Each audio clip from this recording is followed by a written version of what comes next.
Сәлем достар, менің каналыма қош келдіңіздер. Бүгін өте дәмді әрі қолжетімді заттардан жасалатын эскимо тортын дайындаймыз. Өте дәмді торт, міндетті түрде жасап көріңіздер. Және де каналыма жазылуды ұмытпаңыздар.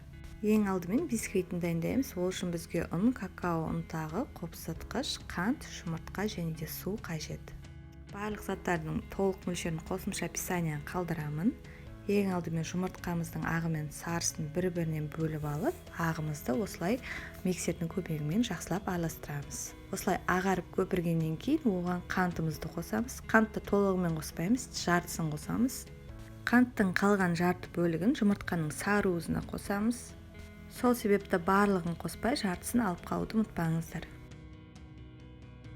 Қантымызды қосып болғаннан кейін миксердің көмегімен бір шамамен 3-4 минуттай араластырамыз. Бізде жұмыртқаның массасы өз формасын ұстап тұру керек.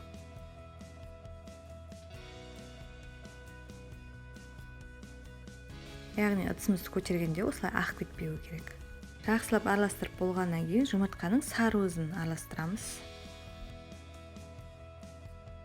Жұмыртқамыз жақсылап араласа бастағаннан кейін қалған қантымызды қосамыз. Және де сары уызымыз жақсылап өз объемы 2 есе болғанша осылай ағарып көтерілгенше араластыратын боламыз. Бізде осындай масса болу қажет.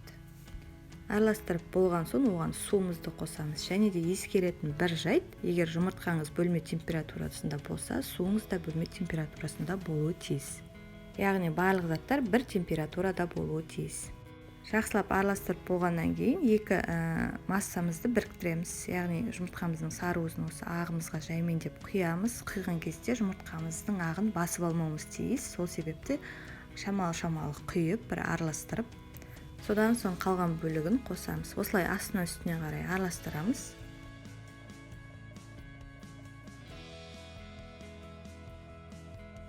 Содан соң ақырындап араластыра отырып, осы қалған жұмыртқамыздың сарысын құйып шығамыз.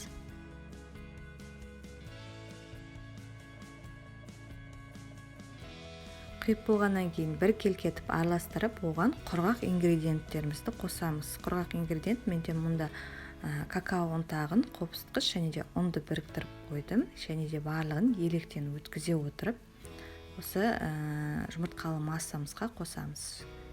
Және де електен өткізіп қосқан кезде осылай жан-жағына қарай шашып қосқан дұрыс. Егер ортасына барлығын қосып жерсеңіздер, ортасынан жаңағы жұмыртқалы массамыз басылып қалуы мүмкін.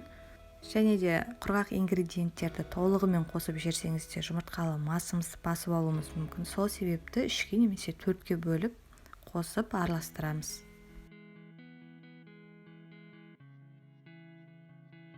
Астынан үстіне қарай бір келкі болғанша жақсылап араластырып шығамыз.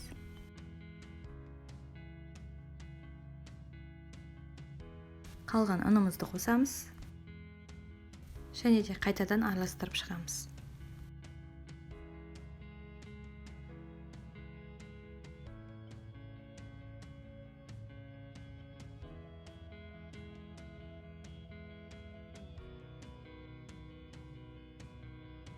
Осылай бір келкі болғанша араластырамыз. Дайындап қойған формамызға құйып, қызып тұрған пеште 180 градуста 30-35 минут шамасында пісіреміз. Піскендігін шпажкамен немесе зубочисткамен тексеріп көреміз. Бисквитіміз піскенше қайнатпалы кремді дайындаймыз. Қажетті заттардың мөлшерін описанияға қосымша қалдырамын. Қайнатпалы кремімізді дайындау үшін ең алдымен 2 жұмыртқаны осындай терең кастрөлге салып, венчиктің көмегімен араластырып, оған қантымызды, содан соң қоюлатылған сүтті және де ұнымызды қосып, барлығын бір келкі болғанша араластырамыз. Қоюлатылған сүтті қосқаннан кейін кішкене бір келкі болғанша араластырып жібереміз. Содан соң ұнымызды қосамыз, бір келкі болғанша қайта араластырып шығамыз.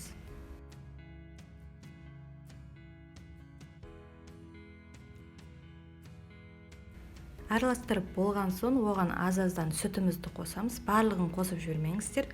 Біздің жұмыртқалы массамыз қою, бірден сұйық сүтті қосып жерсеңіздер, түйіршіктеліп қалуы мүмкін. Сол себепті аз-аздан қосып, осылай бір келкі болғанша араластырамыз. Сүтімізді қосып болған соң астыңғы отымызды жағып, орташа отта кремімізді дайындаймыз. Кастрөліміз қыза бастағаннан кейін біздің креміміздің асты осылай қоюлана бастайды. Үздіксіз араластырып отырамыз, себебі тез күйіп кетуі мүмкін. Қайнатпалы кремді дайындау үшін асты қалың кастрөл алуға тырысыңыздар. Егер де сізде асты қалың кастрөл болмаса, орташа емес, баяу отта дайындап көріңіздер. Қайнатпалы креміміздің асты жабысып қалмас үшін осылай үздіксіз араластырып отырамыз. Және де байқасаңыздар, мінекей осылай қоюлана бастайды. Және де үстінен бу шыға бастайды. Осы қалыпта шамамен 1-2 минуттай отта ұстап астын өшіреміз. Біздің креміміз осындай консистенцияда болуы қажет.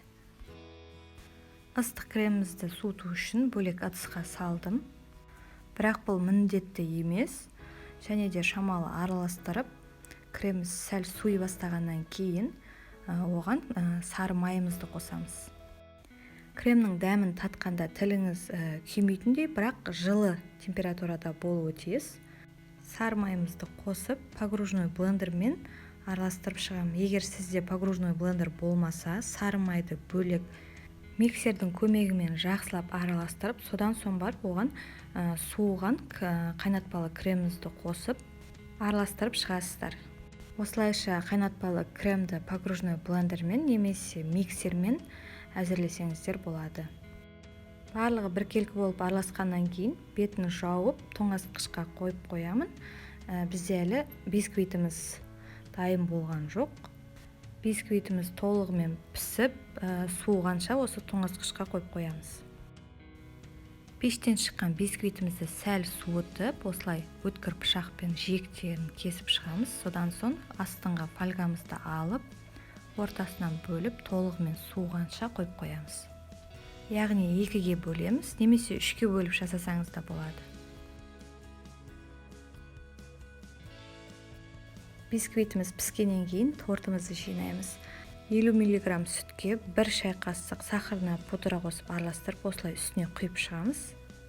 Дәл осылай екінші коржға да құямыз. Содан соң сыртына формамызды кигізіп, оның ішінен ацетатный пленкамен қаптаймыз. Егер ацетатный пленка болмаса, бірден формаға жинасаңыздар болады. Егер коржыны 3-ке бөлсеңіздер, кремді 2-ге бөліп саламыз. Мен 2-ге бөлгендіктен толығымен барлық кремді салып шықтым.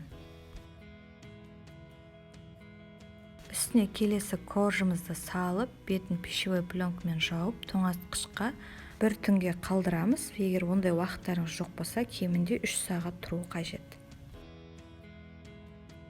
Тортымыздың сыртын қаптайтын шоколадный глазурь дайындаймыз. Және де глазурьді тортты тоңазытқыштан шығар алдында дайындаймыз.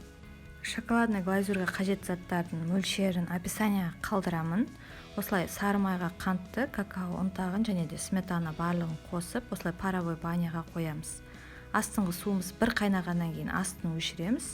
Және де барлық заттарымызды осылай араластырып шығамыз. Астыңғы суымыздың ыстықтығымен майымыз, қантымыз еріп, барлық заттарымыз біркелкі болып араласады.